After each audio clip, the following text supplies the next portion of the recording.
बिस्मिल्लाहिर्रहमानिर्रहीम।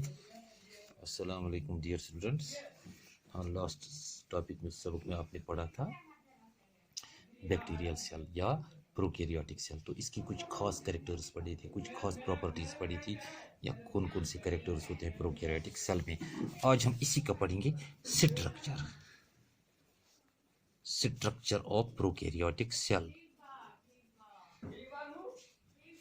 Prokaryotic cell में क्या क्या स्ट्रक्चर है, किस तरह हम क्या क्या चीज़ें हम प्रोकैरियोटिक सेल में देख सकते हैं। शाबाश। जब हम प्रोकैरियोटिक सेल देखेंगे किसी माइक्रोस्कोप में, हाई पावर माइक्रोस्कोप में, तो first of all we see outer covering. बाहर से क्या आती है? Outer covering. क्योंकि bacterial cell it is covered by an outer layer. उस आउटर लेयर को हम कहेंगे कैप्सूल। उसको क्या कहा जाता है? कैप्सूल। कैप्सूल के बाद एक मिडल होता है, middle layer, that is cell wall. और अंदर होता है सेल मेम्ब्रेन। यानी 3 मेम्ब्रेन्स होती हैं, 3 कवरिंग्स होती हैं। आउटर जो है दैट इज कैप्सूल, ये वाला, इसको हम कैप्सूल कहेंगे। फिर इसके अंदर जो है that is cell wall, this one, and finally इसके अंदर प्लाज्मा मेम्ब्रेन, या हम कहेंगे सेल मेम्ब्रेन। ये हो गई एक्सटर्नल कवरिंग इसकी। अब जो सबसे पहले हमने कहा कैप्सूल, ये कैप्सूल कहें या स्लाइम लेयर कहें, इसको स्लाइम लेयर भी कहते हैं या कैप्सूल भी कहते हैं, या एक्चुअली अभी हम ग्राम पॉजिटिव और नेगेटिव की बात जब करें वहां हम स्लाइम लेयर देखेंगे एक में, दूसरे में देखेंगे कैप्सूल। क्योंकि this capsule it is outside the cell wall. It is a coating, it is of made of macromolecules. किनकी बनी होती है? मैक्रोमोलिक्यूल्स की। उन मैक्रोमोलिक्यूल्स को हम कहते हैं ग्लाइकोकैलिक्स। इसमें मैक्रोमोलिक्यूल्स होते हैं, इनको हम कहते हैं ग्लाइकोकैलिक्स। क्या कहते हैं? ग्लाइकोकैलिक्स। क्योंकि ये लूज होती है और थिन होती है इन ग्राम नेगेटिव में लूज होती है और थिन होती है। शाबाश। जबकि अगर ग्राम पॉजिटिव में देखा जाएगा it is tough, it is thick. Gram positive में टफ होती है, थिक होती है। कौन सी? कैप्सूल या स्लाइम लेयर।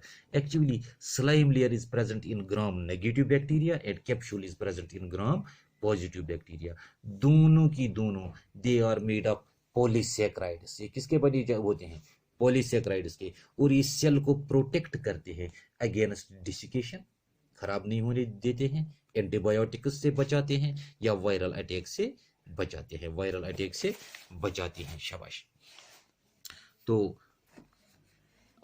चूंकि इसके अलावा इसमें एक और कैरेक्टर है, they enable this bacteria to stick to the surfaces, ताकि सरफेसेस के साथ स्टिक होता है, ये होस्ट सेल्स के साथ स्टिक होता है और सेल को बचाता है from toxic chemicals and drugs.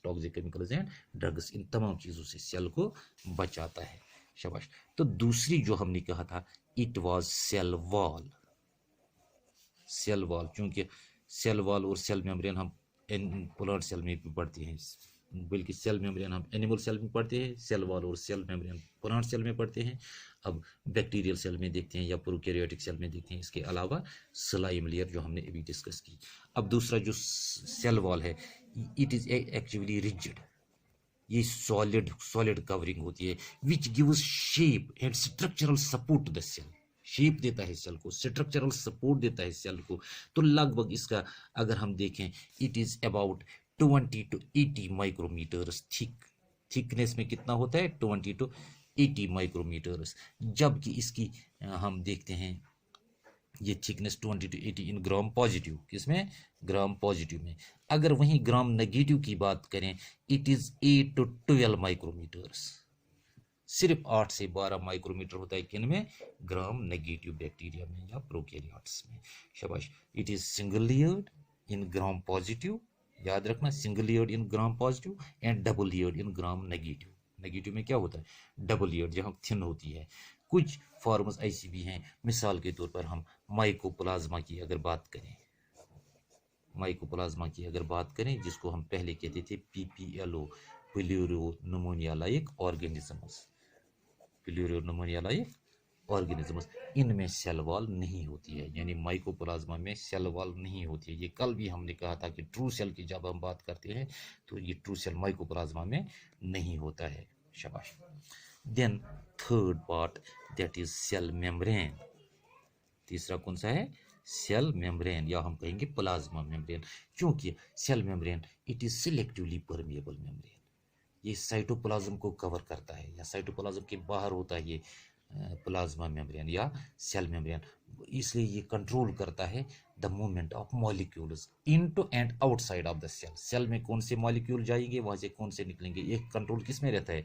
Cell membrane पर। तो इसमें थोड़े से हम देखते हैं एक्चुअली रेस्पिरेटरी एंजाइम्स होते हैं, रिसेप्टर मॉलिक्यूल्स होते हैं, ताकि वो रिसेप्टर मॉलिक्यूल्स क्या करते हैं? दे detect chemicals in the surroundings. अगर सराउंडिंग केमिकल्स वगैरह होंगे सराउंडिंग में, ये उसको डिटेक्ट करते हैं। इसका स्ट्रक्चर बिल्कुल मान लो ऐसा ही जैसा एक टिपिकल मेम्ब्रेन होता है, जैसा बाकी प्लांट्स एनिमल्स में सेल मेम्ब्रेन होता है, ऐसा ही स्ट्रक्चर यहाँ होता है।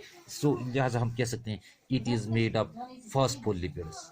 इसमें क्या होता है? इसमें फॉस्फोलिपिड बाइलेयर होता है, और फॉस्फोलिपिड बाइलेयर के साथ मुख्तलिफ किस्म के प्रोटीन्स होते हैं, एक्सट्रिंसिक प्रोटीन्स होते हैं, इंटीग्रल प्रोटीन्स होते हैं, या ट्रांसमेम्ब्रेन प्रोटीन्स होते हैं। प्रोटीन्स होते हैं in this phospholipid bilayer, proteins होते हैं कौन से? इंट्रिंसिक प्रोटीन्स होते हैं या इंटीग्रल प्रोटीन्स होते हैं, एक्सट्रिंसिक प्रोटीन्स होते हैं, और ट्रांसमेम्ब्रेन प्रोटीन्स होती है। ये सेल मेम्ब्रेन जो प्रोकैरियोटिक सेल की है, it is metabolically active. Metabolically ये काफ़ी एक्टिव होती है, और इसका काफ़ी रोल रहता है in respiration, in synthesis of lipids वगैरह, इसमें काफ़ी इसका रोल अहम रहता है।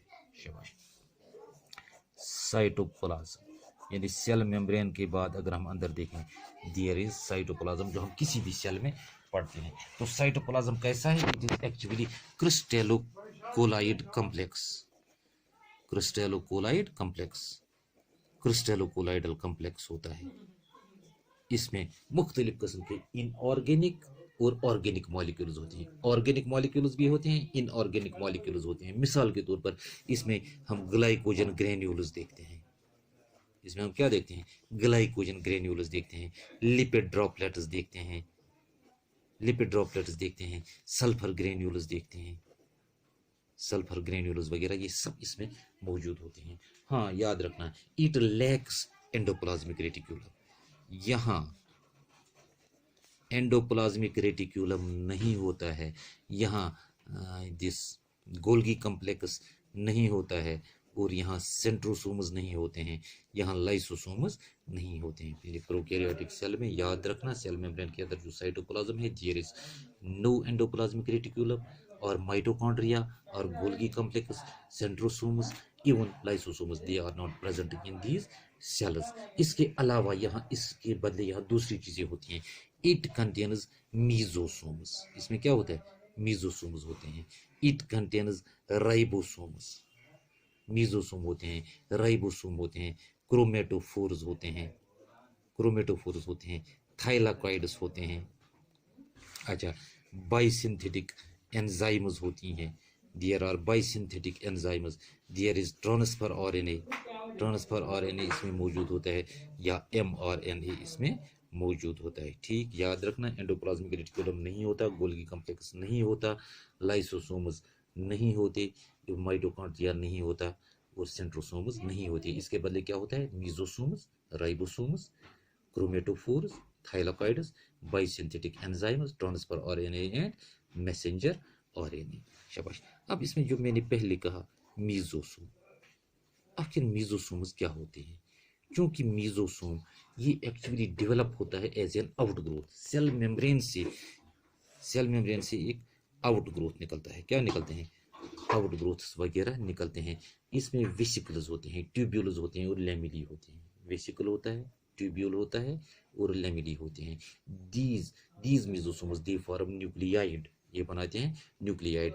ये माना जाता है ये मीजोसोम ऐसा ही है जैसा माइटोकॉन्ड्रिया होता है in eukaryotic cells. In eukaryotic cells यानी इसका काम है एनर्जी रिलीज करना, एनर्जी स्टोर करना।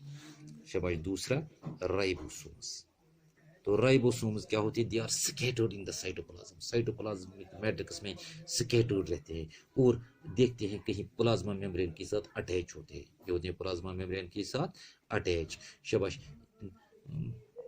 इसके इनका साइज अगर देखें लगभग 14 से 15 नैनोमीटर, 14 से 15 नैनोमीटर इंटू 20 नैनोमीटर, एक साइड से 14 से 15 नैनोमीटर, दूसरे साइड से 20 नैनोमीटर होते हैं साइज में।